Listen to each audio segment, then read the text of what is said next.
الحمد لله رب العالمين. اللهم صل على سيدنا ومولانا محمد وعلى آل سيدنا ومولانا محمد وبارك وسلم. اللهم صل على سيدنا ومولانا محمد وعلى آل سيدنا ومولانا محمد وبارك وسلم. اللهم صل على سيدنا ومولانا محمد وعلى آل سيدنا ومولانا محمد وبارك وسلم.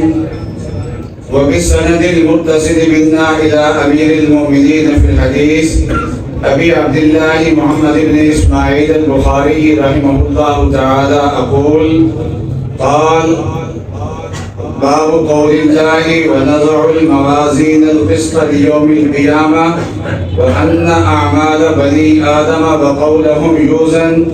وقال مجاهد: القسطاس العدل بالرومية، ويقال القسط مصدر المقسط وهو العادل، وأما القاسط فهو الجائر. وبه قال حدثنا أحمد بن مشتاق قال حدثنا محمد بن فضيل عن عمارة بن القعقاع عن أبي زرعة عن أبي هريرة رضي الله تعالى عنه وعنهم قال: قال النبي صلى الله عليه وسلم: كلمتان حبيبتان إلى الرحمن خفيفتان على اللسان ثقيلتان في الميزان سبحان الله وبحمده سبحان الله العظيم. آج الحمدللہ ان بچیوں کی صحیح بخاری اختتام کو پہنچ رہی ہے جنہوں نے 6 سال یہاں پر سبق پڑھا ہے اور یہاں علم حاصل کیا ہے. یہ صحیح بخاری لڑکے بھی پڑھتے ہیں، بنات کے مدارس میں بھی پڑھائی جاتی ہے، اور حدیث کی سب سے مستند کتاب ہے، اور اس کا آخری باب اور آخری حدیث آج پڑھی گئی ہے. بنات کے مدارس کا آغاز اور طالبات کے لیے اور خواتین کے لیے علم کے مواقع سب سے پہلے سرکار دو عالم صلی اللہ علیہ وسلم نے پیدا فرمایا. حضرت صلی اللہ علیہ وسلم کے زمانے میں علم حاصل کرنے کا مرکز ایک ہی تھا اور سب وہیں سے علم حاصل کرتے تھے. آج تو ہے نا خالد مولانا بھی پڑھاتے ہیں اور طالبات بھی اور یہاں معلمات بھی پڑھاتی ہیں، لیکن حضرت صلی اللہ علیہ وسلم کے زمانے میں علم حاصل کرنے کا مرکز مردوں کے لیے، عورتوں کے لیے، سب کے لیے ایک ہی تھا. وہ سرکار دو عالم صلی اللہ علیہ وسلم کی ذات عالی تھی. آپ پہ وحی نازل ہوتی تھی اور اسی آپ کے ذریعے سے پھر قرآن پاک لوگوں تک پہنچتا تھا، صحابہ تک پہنچتا تھا، صحابیات تک پہنچتا تھا. رسول اللہ صلی اللہ علیہ وسلم کے ارشادات کے ذریعے سے علم حاصل ہوتا تھا. تو حضرت صلی اللہ علیہ وسلم نے نماز کے بارے میں ایک مسئلہ یہ بیان فرمایا ہے کہ خاتون مسجد میں آ کے نماز پڑھے، ہو جائے گی نماز اس کی، لیکن گھر میں اگر نماز پڑھتی ہے تو گھر کی نماز مسجد کی نماز سے افضل ہے، اور اگر گھر کے صحن کی نماز مسجد کی نماز سے افضل ہے، اور گھر کے کمرے کی نماز گھر کے صحن کی نماز سے افضل ہے. لیکن اس کے باوجود حضرت صلی اللہ علیہ وسلم نے اپنے زمانے میں ایک حکم اور دیا تھا کہ خواتین اگر مسجد میں آنا چاہیں تو ان کو نمازوں کے لیے مسجد میں آنے سے نہ روکا جائے. چنانچہ صحابیات 5 نمازیں حضرت صلی اللہ علیہ وسلم کے پیچھے پڑھتی تھی. جمعے کی نماز بھی حضرت صلی اللہ علیہ وسلم کے پیچھے ادا فرماتی تھی، اور عید کے موقع پہ بھی نبی اکرم صلی اللہ علیہ وسلم کی ترغیب تھی کہ نماز پڑھنے کے لیے، عید کی نماز پڑھنے کے لیے عیدگاہ میں پہنچیں. بعض خواتین ایسی ہوتی ہیں کہ عید کا دن ہوتا ہے، اس دن نماز کی ان کی چھٹی ہوتی ہے، عذر کا دن ہوتا ہے. رسول اللہ صلی اللہ علیہ وسلم نے فرمایا کہ وہ بھی آئیں، اور آ کے مسلمانوں کی دعا میں شامل ہو جائیں۔ بعض خواتین نے عرض کیا کہ یا رسول اللہ، بعضوں کے پاس پردے کے لیے چادر نہیں ہوتی، اس زمانے میں بڑی چادر لے کے پردہ کیا کرتے تھے، تو پردے کے لیے چادر نہیں ہوتی تو وہ کس طریقے سے حاضر ہوں؟ تو حضرت صلی اللہ علیہ وسلم نے فرمایا کسی سے مانگ کے لے لے، کسی کے پاس ظاہر بھی تو ہوگی نا، اگر ایک کے پاس نہیں ہے۔ مطلب یہ ہے کہ حضرت صلی اللہ علیہ وسلم کی بھرپور ترغیب تھی کہ عید کے موقع پہ عیدگاہ میں جہاں مرد آئیں، صحابیات اور خواتین بھی وہاں پر پہنچے، جبکہ حضرت صلی اللہ علیہ وسلم خود ارشاد فرما رہے ہیں کہ گھر کی نماز مسجد کی نماز سے افضل ہے۔ تو خواتین کو مسجد میں آنے کی ترغیب کیوں اس زمانے میں دی جاتی تھی؟ اس لیے دی جاتی تھی کہ جب مسجد میں آئیں گی، مختلف نمازوں میں حضرت صلی اللہ علیہ وسلم کے خطبات ہوتے تھے، ارشادات ہوتے تھے، نئی آیتیں نازل ہوتی تھی تو وہ پڑھ کے سنائی جاتی تھی، تو عورتیں بھی رسول اللہ صلی اللہ علیہ وسلم سے براہ راست علم حاصل کر سکتے ہیں۔ یہ بھی ہو سکتا تھا کہ آپ وسلم فرما دیتے جو مرد سیکھیں ہیں وہ گھر میں جا کے عورتوں کو بتا دیا کریں، لیکن آپ صلی اللہ علیہ وسلم نے ایسا نہیں کیا، عورتوں کو درمیان میں واسطہ کوئی نہیں ڈالا۔ جیسے مرد براہ راست حضرت صلی اللہ علیہ وسلم سے علم حاصل کرتے تھے، اسی طریقے سے خواتین بھی براہ راست حضرت صلی اللہ علیہ وسلم سے علم حاصل کرتے تھے۔ جس طریقے سے مردوں نے حضرت صلی اللہ علیہ وسلم سے علم حاصل کیا مسجد میں جا کے، اسی طریقے سے خواتین نے بھی حضرت صلی اللہ علیہ وسلم سے براہ راست علم حاصل کیا مسجد میں جا کے۔ حضرت صلی اللہ علیہ وسلم جب تک ام المومنین حضرت خدیجہ رضی اللہ تعالی عنہ زندہ رہی ہیں، ایک ہی نکاح پہ اکتفا کیا۔ بہت سے لوگ کہتے ہیں ایک سے زیادہ نکاح کرنا سنت ہے، میں کہتا ہوں ایک نکاح بھی سنت ہے، وہ سنت بھول جاتے ہیں۔ تو اس وقت حضرت صلی اللہ علیہ وسلم نے کوئی اور نکاح نہیں کیا، ہاں جی، حضرت صلی اللہ علیہ وسلم نے اس وقت تک کوئی اور نکاح نہیں کیا۔ اور ان کی وفات کے بعد حضرت ام ہانی وہ آپ کی بہن تھی، بہنوں کی طرح تھی، تو انہوں نے کہا کہ آپ کے لیے کوئی اور رشتہ تلاش کریں۔ تو حضرت صلی اللہ علیہ وسلم نے فرمایا کہ کون سا رشتہ؟ فرمایا کہ دو رشتے ہیں، ایک بڑی عمر کی خاتون ہے، وہ رخصت ہو کے ابھی گھر میں آ جائے گی، دوسری بچی ہے جس کا نکاح ہو جائے گا اور بعد میں پھر وہ بھی رخصت ہو کے آپ کے گھر میں آ جائے گی۔ تو ایک ام المومنین حضرت سودا ہے اور ایک ام المومنین حضرت عائشہ صدیقہ رضی اللہ تعالی عنہا ہیں۔ تو حضرت عائشہ کی عمر بھی کم تھی، مکہ معظمہ کا موقع تھا، نکاح دونوں سے ہوا لیکن رخصت ہو کے حضرت صلی اللہ علیہ وسلم کے گھر میں سے رضی اللہ تعالی عنہ۔ اور آپ نے جو زیادہ نکاح کیے ہیں وہ مدینہ طیبہ میں آ کے زیادہ کیے ہیں، جبکہ آپ ہجرت فرما کے جب تشریف لائے ہیں تو 53 سال کی عمر ہے، اور جب آپ نے مزید نکاح کیے ہیں، کسی نکاح کے موقع پہ آپ کی 54 سال عمر ہے، کسی موقع پہ 57 سال عمر ہے، کسی نکاح کے موقع پہ 58 سال عمر ہے۔ تو اس طریقے سے حضرت صلی اللہ علیہ وسلم کی عمر اس حد تک پہنچ چکی تھی جس عمر میں نکاح کے شوق جو ہوتے ہیں وہ زیادہ نہیں رہتے، باقی نہیں رہتے۔ حضرت صلی اللہ علیہ وسلم نے ایسے موقع پہ زیادہ نکاح کیے ہیں، زیادہ گھر آباد کیے ہیں، اور آپ کی زیادہ تر بیویاں امت کی مائیں وہ پہلے خامدوں سے بیوہ ہیں، پہلے خامدوں سے بیوہ تھی، عمر ان کی زیادہ تھی اور بچے ان کے ساتھ نہیں تھے، اور اللہ تبارک و تعالیٰ نے حضرت خدیجہ کے بعد پھر صرف حضرت ماریہ کو بیٹا دیا، اس کے علاوہ کسی ازواج مطہرات میں سے کسی سے بچے نہیں ہوئے۔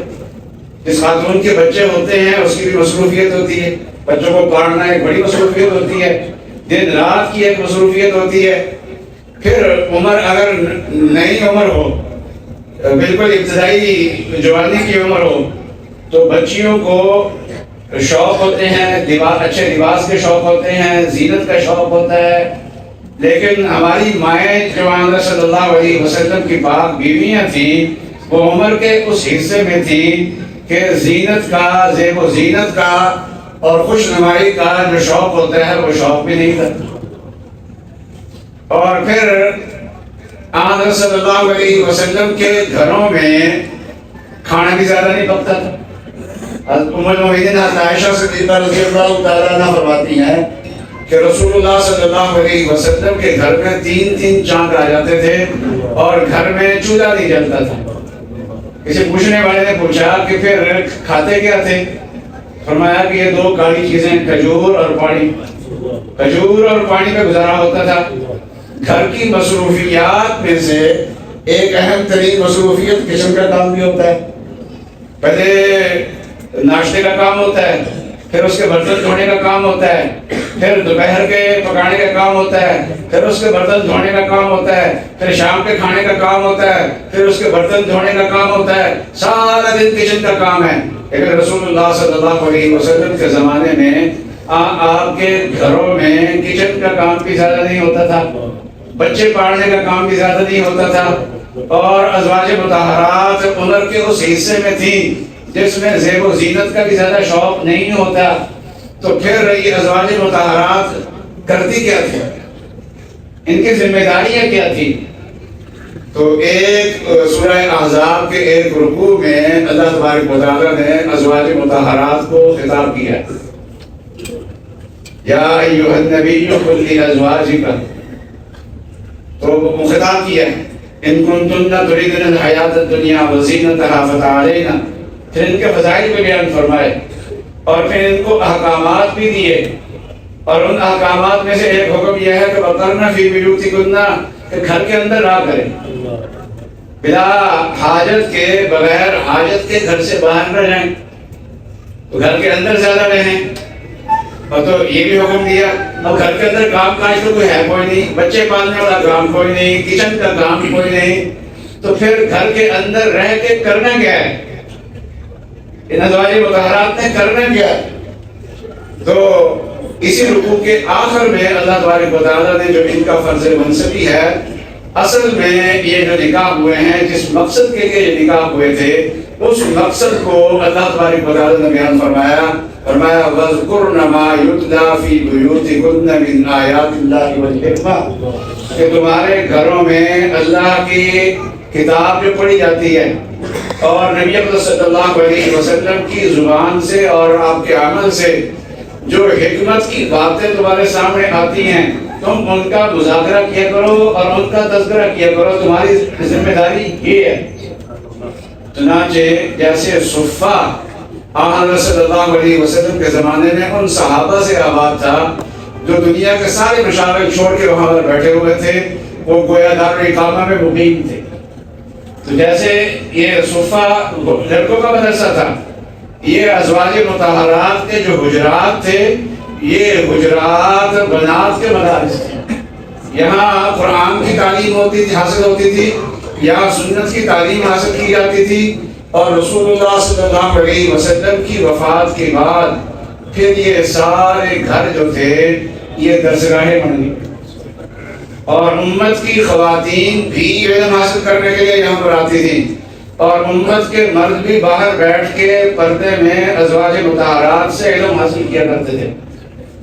کہتے ہیں کہ یہ صفہ رسول اللہ صلی اللہ علیہ وسلم کے زمانے میں آباد تھا رسول اللہ صلی اللہ علیہ وسلم کی وجہ سے.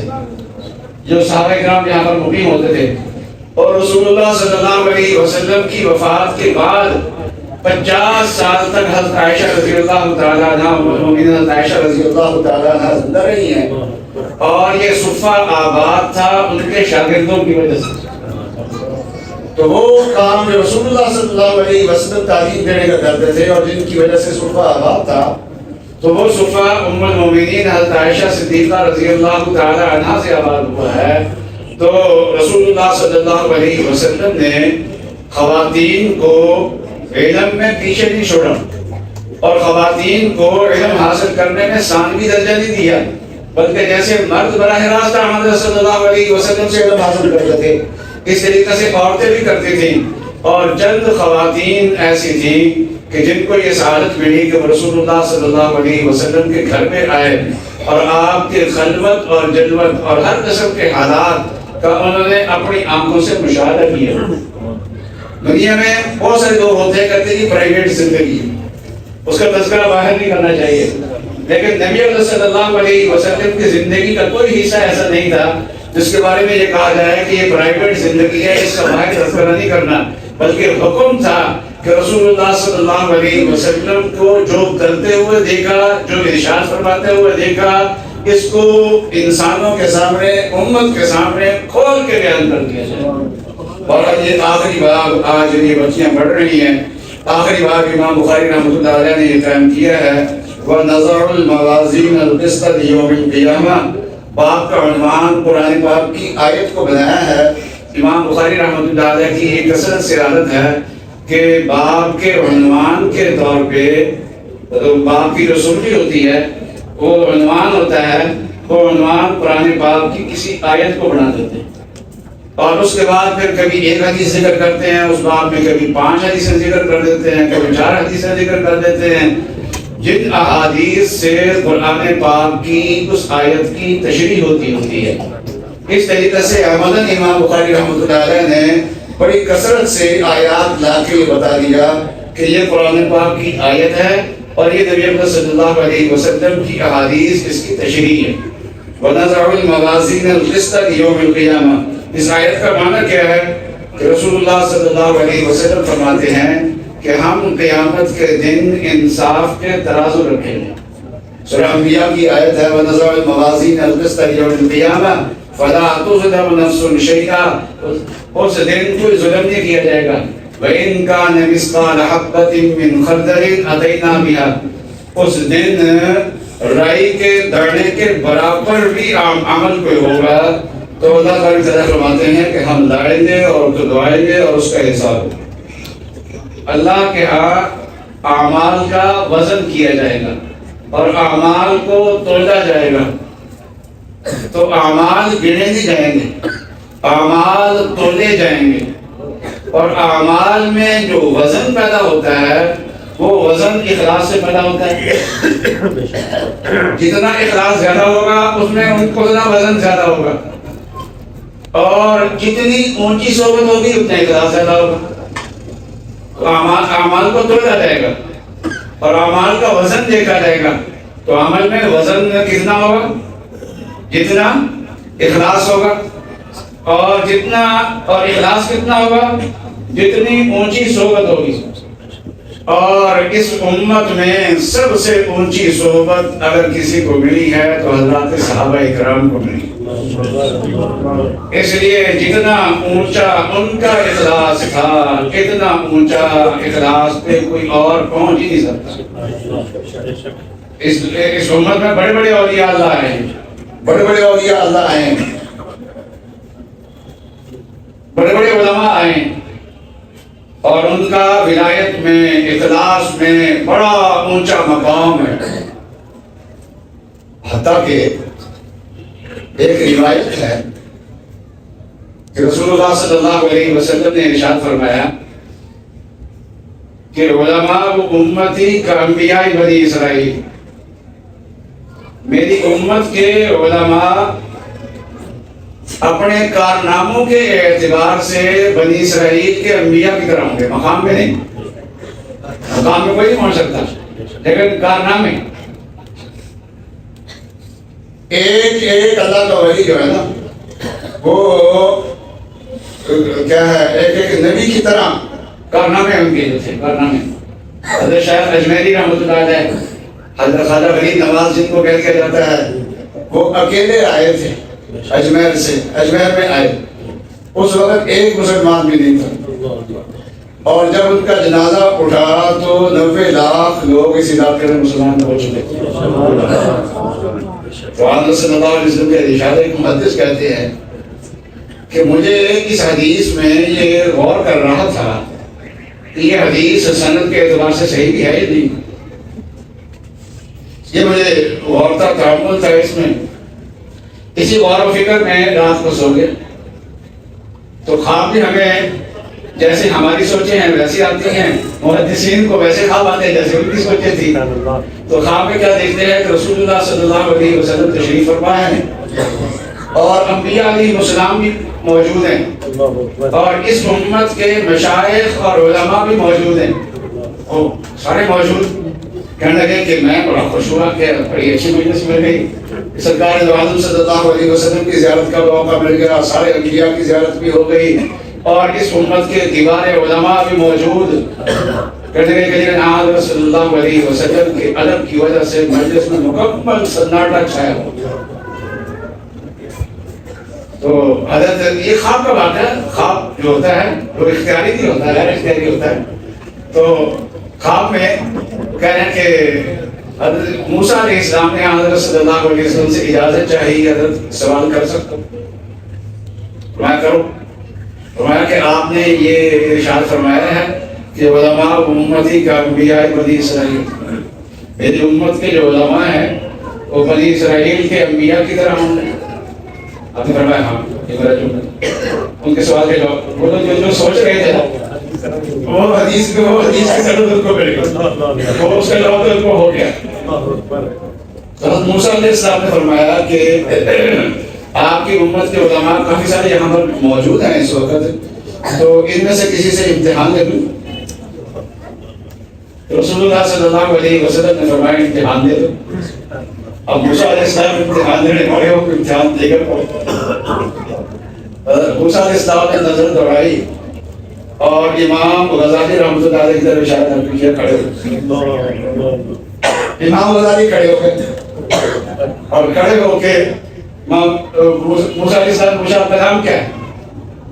امام غزالی نے اپنا نام، والد کا نام، دادا کا نام، پردادا کا نام، وہ نسب نامہ جو سنانا شروع کیا تو آدم علیہ السلام تک پہنچے۔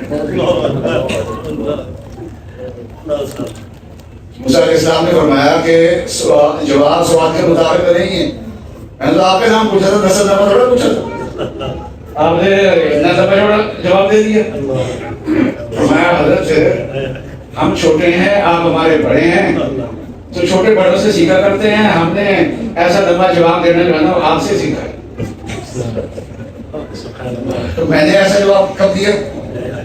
کہا جی اللہ تعالیٰ نے آپ سے پوچھا نہیں تھا وہ ماتل کا یا موسیٰ کہ موسیٰ آپ کے ہاتھ میں کیا ہے، آپ کے ہاتھ میں کیا ہے؟ تو کہا کہ آپ نے جواب کتنے کہا تھا آسا، آسا یا بھی کہنے کی ضرورت نہیں، میرا آسا یہ کہنے کی ضرورت نہیں، آسا، لیکن آپ نے تو لمبا جواب دیا، یا آسا یا یہ میری لاٹھی ہے، اور پھر ساتھ اس کے فوائد بھی الزامی شروع کر دیا، میں نے تو فوائد پوچھے نہیں تھے، فتوکل علیہ، اس پر میں ٹیک لگاتا ہوں، وأحش بها على غنمي، اور بکریوں کے لیے پتے بھی جھاڑ لیتا ہوں، ولی فیہا معارف اخرى، اور اس کے علاوہ اور بھی بہت سارے کام کر لیتا ہوں۔ یعنی لمبا جواب دے کے آخر میں ایسا جملہ بول دیا کہ اللہ میاں پھر دوبارہ پوچھ لے تو اور بھی کام کر لے، اور کون سے کام ہوتے ہیں اس لاٹھی سے؟ تو اس کا فرعون کا دماغ بھی ٹھیک ہوتا ہے، اس کا دماغ بھی درست ہوتا ہے، تو فرعون کا دماغ بھی اسی سے درست ہوتا ہے۔ تو ماتی کا بھی یمین کا یا موسیٰ، موسیٰ علیہ السلام نے فرمایا کہ اصل بات یہ ہے کہ جواب تو مختصر ہی ہونا چاہیے تھا، لیکن اس موقع پہ بات چیت جو ہو رہی تھی نا وہ محب اور محبوب میں ہو رہی ہے۔ میں اللہ سے بات کر رہا ہوں اور اللہ میرے محبوب ہے، اور جہاں محبت ہوتی ہے وہاں بات لمبی کرنے کو دل کرتا ہے۔ ہمارے دوست بھی نا رات کو جب گالے کرتے ہیں، رات کے پیکیج ہی کمپنی میں الگ بنائے ہوتے ہیں، اور رات میں جب باتیں کرتے ہیں تو آدھا گھنٹہ تو کم سے کم ہوتی ہے، آدھا گھنٹہ بات تو کم ہوتی ہے، کیونکہ جہاں محبت ہوتی ہے وہ بات لمبی ہوتی ہے۔ تو فرمایا کہ حضرت امام غزالی کو فرمایا حضرت آپ اپنے محبوب سے بات کر رہے تھے اور ہمارے لیے آپ ہی محبوب ہیں، تو اس لیے آپ سے جب بات کر رہی ہے تو لمبی بات ہی کر رہی ہے۔ موسیٰ علیہ السلام نے فرمایا کہ بالکل صحیح کہا، 100 نمبر دیجیے۔ امام غزالی رحمۃ اللہ علیہ موسیٰ علیہ السلام نے 100 نمبر دیے اور بالکل ان کو پاس کر دیا۔ تو ساری امت کی، اس امت کے جو اولیاء اللہ ہیں وہ معمولی نہیں ہیں، لیکن اس کے باوجود ساری امت کے اولیاء کا اخلاص اکٹھا کر لیا جائے، اللہ سے اللہ صحابی کے اخلاص کے برابر۔ رسول اللہ صلی اللہ علیہ وسلم نے فرمایا کہ میرا صحابی اگر آج سے جو خیرات کرے اللہ کے راستے میں، اور بعد کا امتی بڑے اخلاص والا امتی احد پہاڑ کے برابر سونا خرچ کرے، احد پہاڑ کے برابر سونا جو ہے وہ میرے صحابی کے آدھا کلو جو ہے اس کے برابر نہیں ہو سکتا، ان کا مقام بہت اونچا ہے۔ تو آیت کا معنی جو ہوگا وَنَضَعُ الْمَوَازِينَ الْقِسْطَ لِيَوْمِ الْقِيَامَةِ کہ قیامت کے دن اللہ تبارک و تعالیٰ جو ہے وہ اعمال کا وزن کرے گا۔ میں نے کہا کہ اعمال کا وزن ہوگا، اور وزن زیادہ کس کا ہوگا؟ وہ اخلاص سے ہوگا، جتنا اخلاص زیادہ ہوگا۔ یہی وجہ ہے کہ امام بخاری رحمۃ اللہ علیہ نے کتاب کا آغاز میں پہلی حدیث پیش کی تھی انما الاعمال بالنیات، کہ اعمال کا دار و مدار نیت پہ ہے، اور آخر میں یہ واضح ہے وَنَضَعُ الْمَوَازِينَ الْقِسْطَ لِيَوْمِ الْقِيَامَةِ، تو گویا یہ کہہ لیجیے کہ ابتدا اور انتہا کا آپس میں بہت زیادہ جوڑ ہے۔ آخر میں وزن اعمال کا بیان کیا اور شروع میں نیت کا بیان کیا۔ جتنی نیت اور اخلاص زیادہ اچھا ہوگا اتنا ہی اعمال کے اندر وزن زیادہ ہوگا۔ فرمایا کہ اللہ کی بارگاہ میں عمل قبول ہونے کے لیے دو شرطیں ہوتی ہیں، ایک یہ ہے کہ اخلاص ہو، اور دوسری شرط یہ ہے کہ صدق ہو۔ صدق کا معنی یہ ہے کہ جیسے شریعت نے تعلیم دیا ہے اس کے مطابق کرے، عبادت من مانی نہ کرے، اپنی مرضی کی نہ کرے عبادت، بلکہ جیسے شریعت نے حکم دیا ہے اس کے مطابق عبادت کرے اور اس کے مطابق انسان چلے۔ تو وَنَضَعُ الْمَوَازِينَ الْقِسْطَ لِيَوْمِ الْقِيَامَةِ، اس آیت کی تفسیر میں امام بخاری رحمۃ اللہ علیہ فرماتے ہیں وَأَنَّ أَعْمَالَ بَنِي آدَمَ وَقَوْلَهُمْ يُوزَنُ، بنو آدم کی اعمال اور ان کے اقوال کا وزن کیا جائے گا۔ آخری حدیث امام بخاری رحمۃ اللہ علیہ جو لائے ہیں حضرت ابو ہریرہ رضی اللہ تعالی عنہ اس کے راوی ہیں، فرماتے ہیں قال النبی صلی اللہ علیہ وسلم کہ رسول اللہ صلی اللہ علیہ وسلم نے ارشاد فرمایا کلمتان حبیبتان الی الرحمن، کلمتان حبیبتان الی الرحمن خفیفتان علی اللسان ثقیلتان فی المیزان سبحان اللہ و بحمدہ سبحان اللہ العظیم، کہ دو کلمے ایسے ہیں جو رحمان کو محبوب ہے اور زبان پہ ہلکے ہیں اور میزان عمل میں وہ بھاری ہیں۔ رحمان کو محبوب ہیں، رحمان کو محبوب ہونے کا مطلب یہ ہے کہ جو آدمی ان کلمات کو پڑھے گا وہ بھی اللہ کی نظر میں محبوب ہو جائے گا۔ رحمان کو کتنے محبوب ہیں اس کا اندازہ اس بات سے آپ لگا سکتے ہیں کہ ان کلمات میں سبحان اللہ ہے، الحمدللہ ہے اور عظیم ہے، یعنی اللہ اکبر کے معنی میں ہے۔ یہ تین کلمات اس میں ہیں، سبحان اللہ 2 مرتبہ ہے، اور اللہ کی حمد ہے، اور اللہ کی عظمت اور کبریائی کا بیان ہے ان کلمات میں جو آگے آ رہے ہیں کلمات۔ اور حضرت صلی اللہ علیہ وسلم کی پیاری بیٹی، آپ کی 4 بیٹیاں تھیں نا، تو 3 بیٹیوں کا آپ کی زندگی میں انتقال ہو، اس انتقال کے بعد پھر آپ کی ایک ہی بیٹی رہ گئی تھی۔ ممکن ہے کہ اسی مناسبت سے کسی نے اکلوتی بیٹی کہہ دی ہو، اور اب بعض آپ لوگوں نے باقی 3 بیٹیوں کا انکار کرنا شروع کر دیا۔ نہیں 4 بیٹیاں تھیں حضرت صلی اللہ علیہ وسلم کی، اور ایک سے محبت تھی حضرت صلی اللہ علیہ وسلم، لیکن جب ایک بھی رخصت ہوئی، دوسری بھی رخصت ہو گئی، تیسری بھی رخصت ہو گئی، ایک ہی بات بھی رہ گئی، اور حضرت کی نرینہ اولاد کا بچپن میں انتقال ہو گیا تھا۔ اب ساری اولاد کی جو محبتیں ہوتی ہے وہ سمٹ کے ایک حضرت فاطمہ رضی اللہ تعالی عنہ کے لیے رہ گئی تھی۔ حضرت فاطمہ رضی اللہ تعالی عنہ گھر کے کام کاج خود کرتی تھی، چکی چلاتی تھی تو ہاتھ میں سختی آ جاتی تھی۔ اب خاتون تو یہ نہیں چاہتی کہ ہاتھوں میں اندر سختی آئے، سختی تو مرد کے ہاتھ میں اچھی لگتی ہے، خاتون کے ہاتھ میں نہیں اچھی لگتی، اور سختی آ جاتی تھی، اور کنویں سے پانی مشکل سے بھر کے لاتی تھی تو کندھے پہ اس کے نشان پڑ جاتے تھے، گھر کی صفائی کرتی تھی تو کپڑے میلے ہو جاتے تھے، اور پھر تھکاوٹ بھی ہو جاتی تھی کام کاج کر کے۔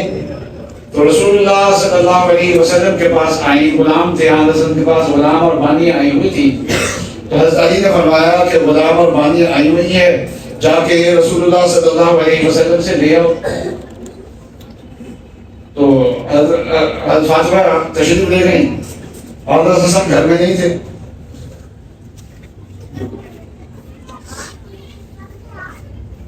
تو حضرت صلی اللہ علیہ وسلم گھر میں نہیں تھے. حضرت عائشہ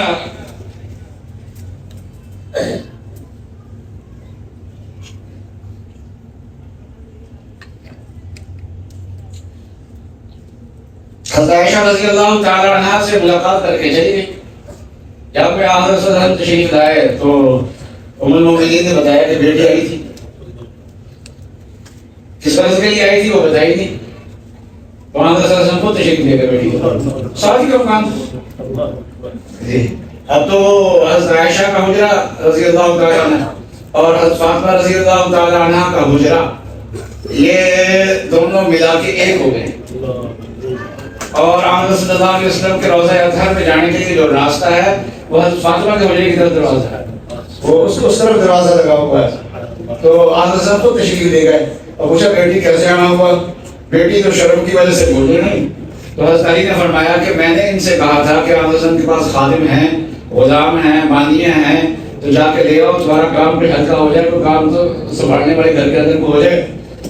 تو رسول اللہ صلی اللہ علیہ وسلم نے فرمایا کہ ان کو تو بدر کے شہداء کے خاندانوں کے لیے, وہ ان کے لیے ہے, اور میں تمہیں غلام اور باندی سے بہتر چیز نہ دے دوں.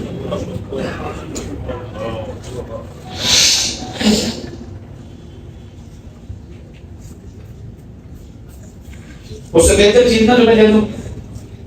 رسول اللہ صلی اللہ علیہ وسلم نے ارشاد فرمایا, تو حضرت فاطمہ نے فرمایا ضرور دیجیے.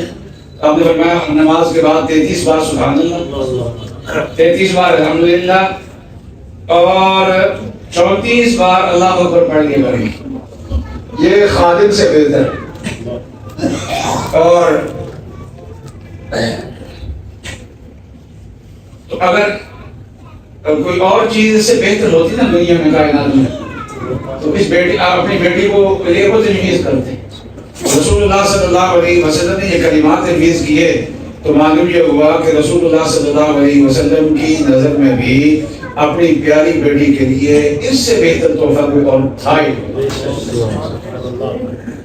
کلمتان حبیبتان للرحمن, دو کلمے جو ہیں وہ رحمان کو بہت زیادہ محبوب ہے. اچھا حضرت فاطمہ تھک بھی جاتی تھی نا, اس لیے ہمارے حضرت مولانا عبدالمجید صاحب بدیانوی رحمۃ اللہ فرمایا کرتے تھے کہ یہ جو آگے کلمات آ رہے ہیں سبحان اللہ و بحمدہ سبحان اللہ العظیم, ان کلمات کے پڑھنے سے دن بھر کی تھکاوٹ بھی دور ہوتی ہے اور جسم میں جو توانائی تحریر ہو گئی ہے اللہ تبارک و تعالیٰ ان کلمات کی برکت سے اور توانائی اس کو عطا فرما دیتے ہیں. تو یہ دو کلمے رحمان کو بہت محبوب ہیں, زبان پہ ہلکے ہیں, پڑھنے بڑے آسان ہیں, ہر کوئی پڑھ سکتا ہے. سبحان اللہ و بحمدہ سبحان اللہ العظیم کوئی ایسا بھاری لفظ نہیں ہے جو قاری صاحب جو ہے نا وہ حالت میں بڑی دیکھے آپ کو حرف نکلوائے آپ سے, ایسا نہیں ہے. آسان الفاظ ہیں. سبحان اللہ و بحمدہ, زبان پہ بڑے ہلکے ہیں اور لیکن میزان عمل میں جب تولے جائیں گے تو ان کا وزن بہت زیادہ ہوگا. وہ دو کلمات کون سے ہیں؟ سبحان اللہ و بحمدہ سبحان اللہ العظیم. یہ دو کلمات ہیں, ان میں اللہ تبارک و تعالیٰ کی 3 طریقے سے صفات بیان کی. سبحان اللہ 2 مرتبہ ہے, اس میں اللہ تعالیٰ کی پاکی بیان کی گئی ہے, اور وبحمدہ میں اللہ تبارک و تعالیٰ کی حمد بیان کی گئی ہے, اور سبحان اللہ عظیم میں اللہ تبارک و تعالیٰ کی عظمت اور کبریائی بیان کی گئی ہے.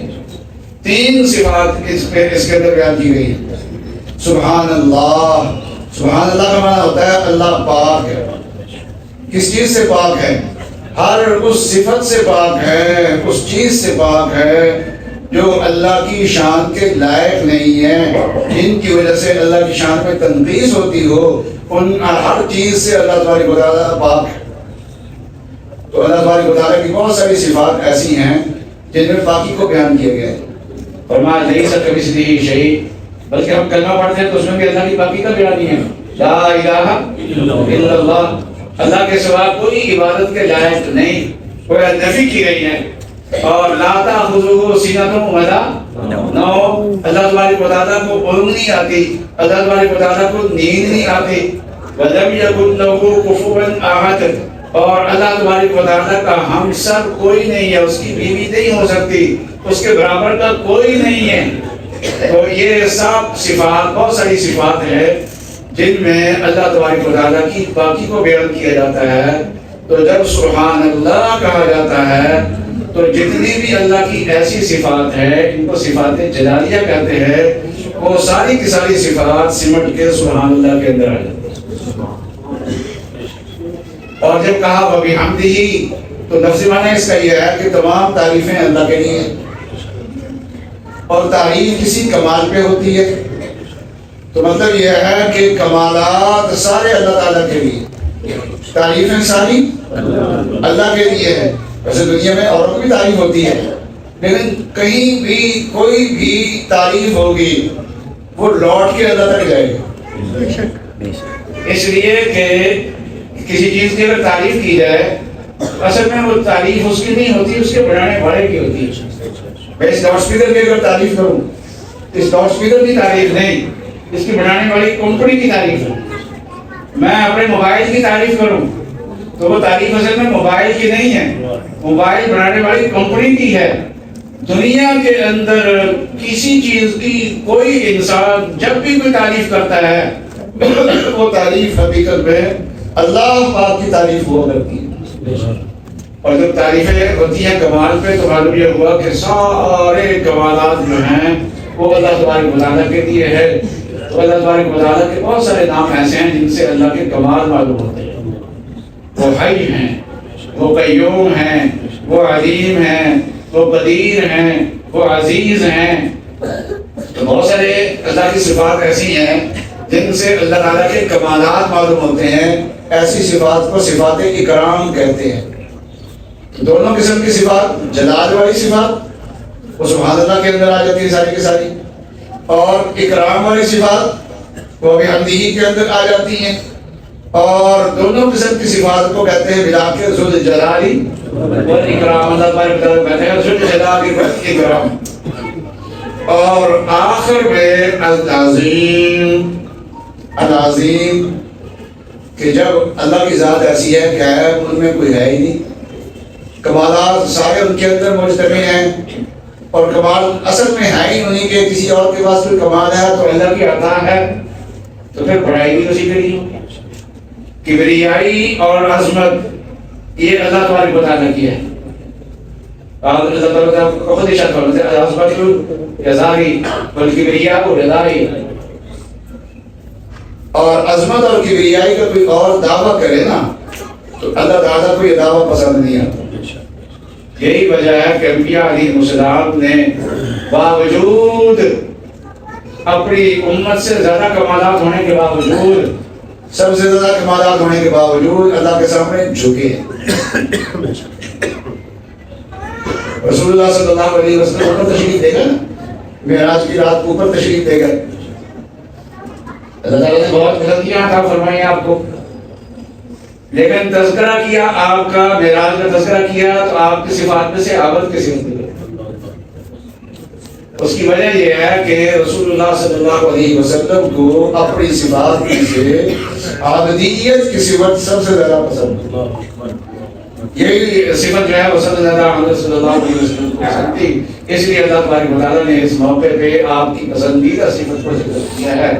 تو بندے کے اندر عابدیت نظر آنی چاہیے، اور عظمت اور کبریائی یہ کس کے لیے خاص ہے؟ اللہ کے لیے خاص ہے۔ کسی نبی اور کسی ولی نے، وہ ولی ہو سکتا ہی نہیں ہے جس کی زبان میں بڑائی کے کلمات ہیں، اپنی ذات کے لیے بڑائی کے کلمات آئے، وہ اللہ کا ولی ہو سکتا ہی نہیں ہے۔ اس کے اندر عبدیت کا اظہار ہونا چاہیے، عاجزی کا اظہار ہونا چاہیے۔ تو تین صفات یہاں پر بیان ہو گئی، جس ذات میں یہ تین چیزیں پائی جائیں، ظاہر بات ہے کہ عبادت کے لائق بھی پھر وہی ہو۔ تو لا الہ الا اللہ یہاں سے سمجھ میں آ گیا۔ اور تیسرا کلمہ ہم پڑھتے ہیں نا سبحان اللہ والحمدللہ ولا الہ الا اللہ واللہ اکبر، تو یہ چار کلمات ہیں اس میں، ان چار کلمات میں سے تین کلمات صراحتاً ان دو کلموں میں آ گئے۔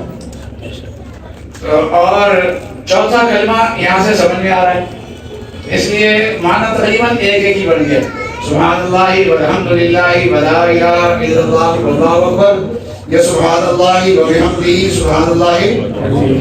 اب جب ان کلمات میں سب اللہ تبارک و تعالیٰ کی صفات آ گئی تو پھر ان کلمات کا وزن تو ہونا چاہیے، ہاں ان کا وزن ہونا چاہیے، جو زیادہ پڑے گا زیادہ وزن آئے گا۔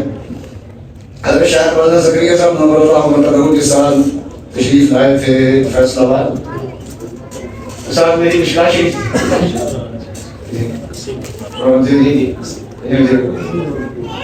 سب مشکل شریف تھی۔